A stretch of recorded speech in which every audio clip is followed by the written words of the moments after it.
Let's talk about Hashimoto's thyroiditis. So what the heck is Hashimoto's?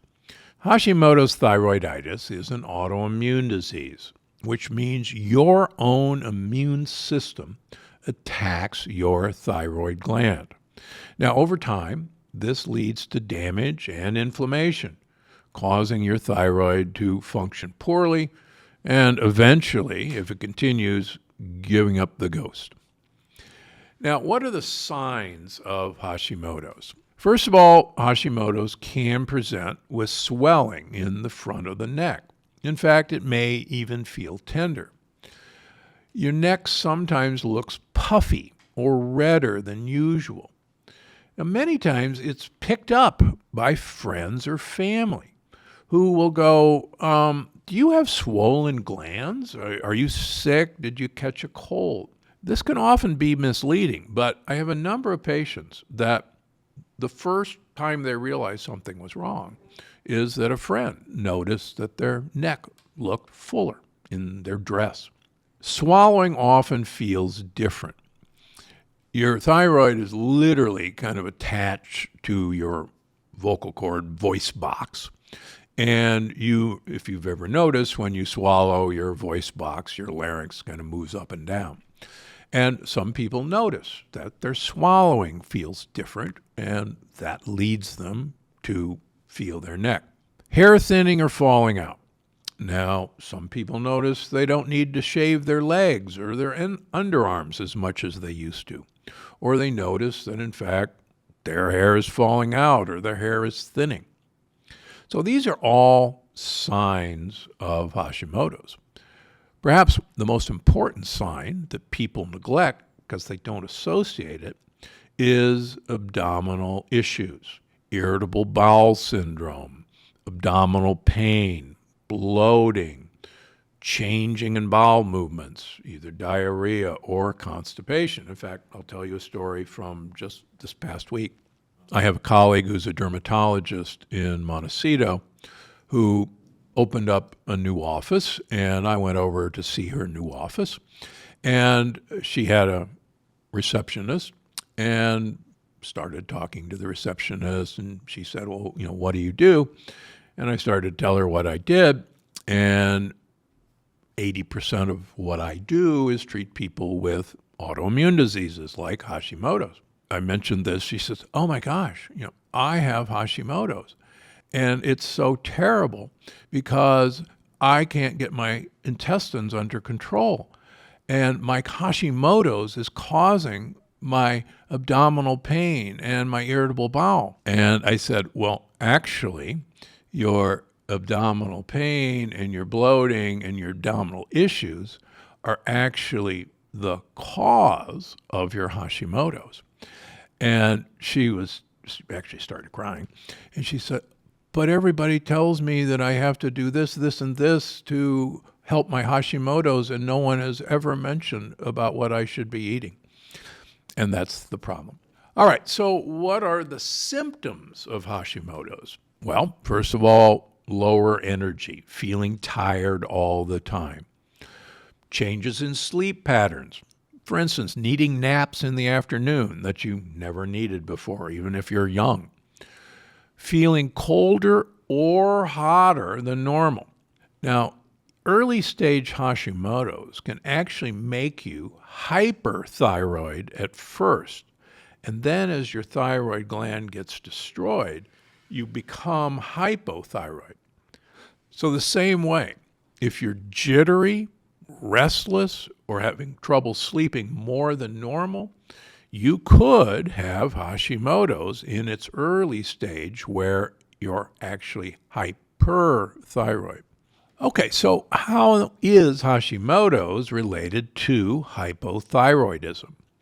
So when the immune system attacks the thyroid gland can no longer produce thyroid hormones T3 and T4 effectively. And this leads to hypothyroidism. But not all hypothyroidism is caused by Hashimoto's. In fact, most hypothyroidism in my practice is not caused by Hashimoto's. There's another major cause of low thyroid, and that's iodine deficiency. In the early 1900s in the United States, millions of people suffered from hypothyroidism because of low iodine levels. During the 1880s, many Americans moved from the coast into the Midwest, which is often called the goiter zone.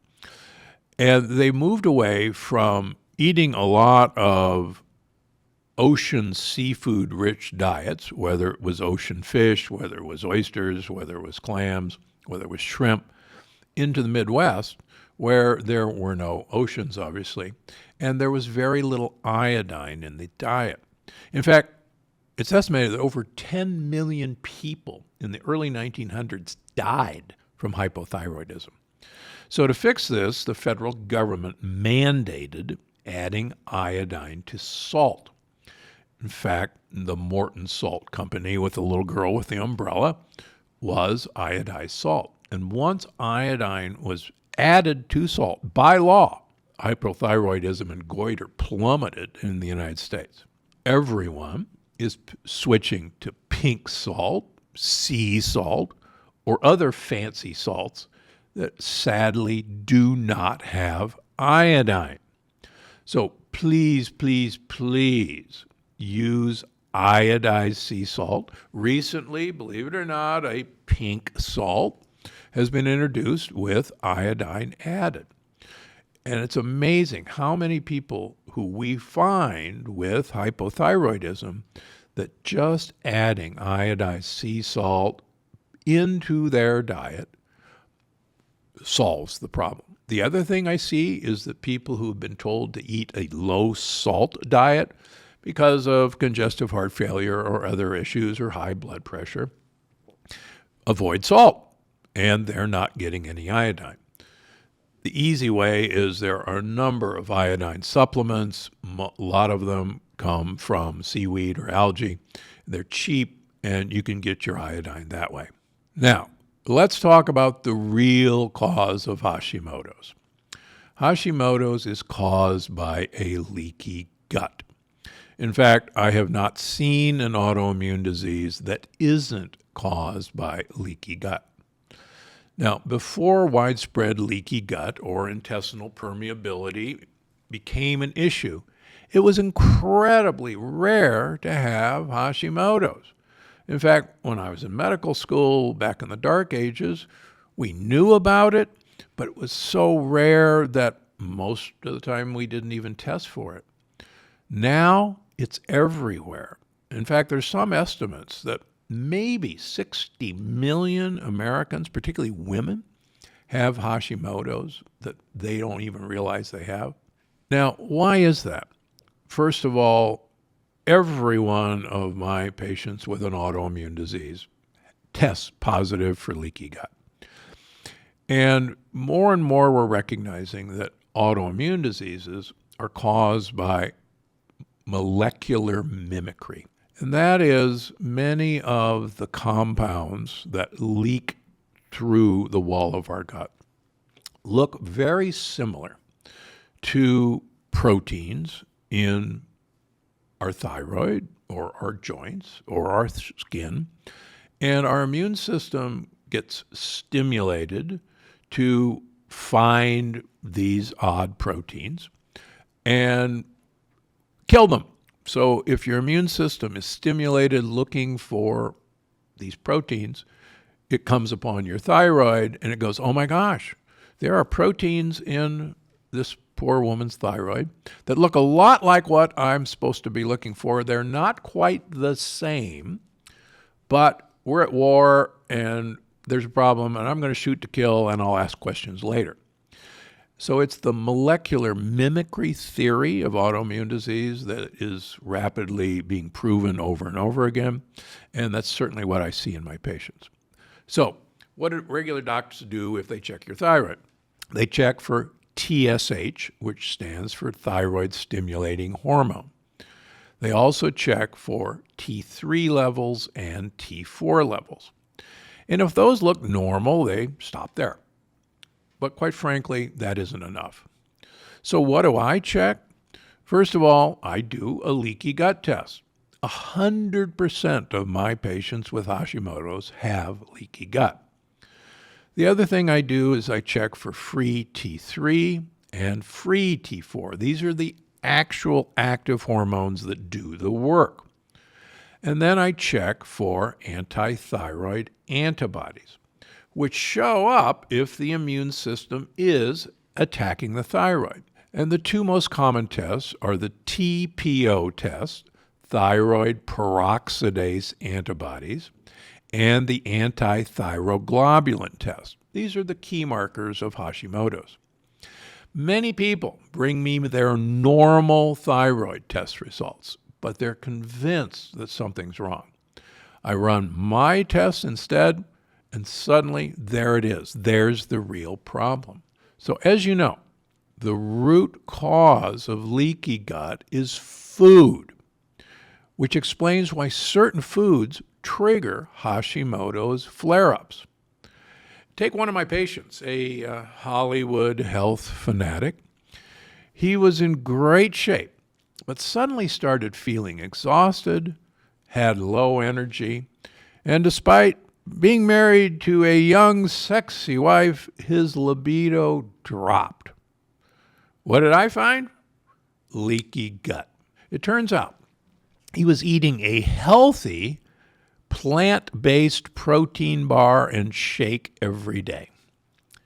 But they contained pea protein and the new in thing, Himalayan sprouted buckwheat, both of which are huge lectin-containing foods. We removed them from his diet, and within 1 month, he felt like himself again. But food isn't the only trigger. Viruses can also cause leaky gut.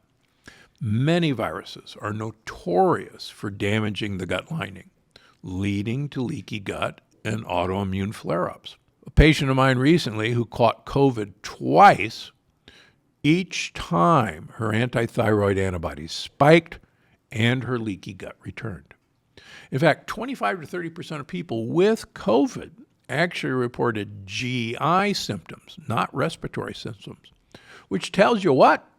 COVID damages the gut. So, what can you do about it? Fix your leaky gut. If you're struggling with thyroid issues, don't just look at your thyroid. Look at your gut. Make sure your doctor is running the right tests. And if you're using pink salt, you'd better be getting iodine from somewhere else. More amazing episodes just like this one. Watch now. Leaky gut is not pseudoscience. It has been well documented, well proven, beginning with Professor Alessio Fasano, who's now professor of pediatric gastroenterology at Harvard.